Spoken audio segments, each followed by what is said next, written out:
এখনকার খেলনাগুলো দেখছেন আপনি কি? ওই দিন আমার ছেলে আমার বলতেছে, বাবা আমার জন্য 2টা ভালো ভালো ক্যারেক্টার কিনে নিয়ে এসো তো।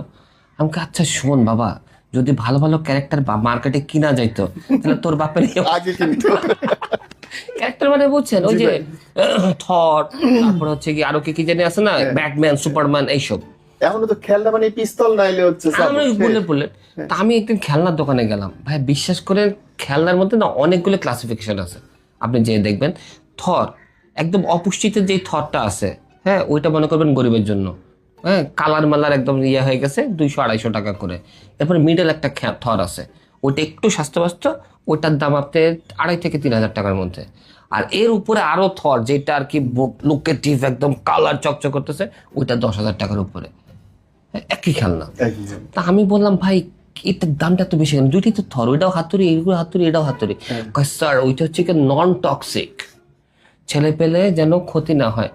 আমি হালার ঘরে হালা, আমরা ছোট থাকতে দেয়াল 4টা রং খেয়াল গেছিলাম, বাড়ি এলাকায় রং খায় কে? তুই নন টক্সিক খেলনা দেখাস আমার। আমি বলার জন্য মিডল চিট ফ্যাক্টরি একটা খেলনা নিয়ে গেলাম, থর নিয়ে গেলাম। তো নিয়ে আমি দেখলাম 2 বাচ্চা বসে আছে, আমি ওদের সামনে থর দিলাম, ওরা তো খুব এক্সাইটেড। আমাকে বাবা রে তুই একটু থর দিয়ে খেল, আমি একটু ভেতরে যে আমার থর দিয়ে খেল। থর হচ্ছে হাতুড়ি হাতে দিলাম।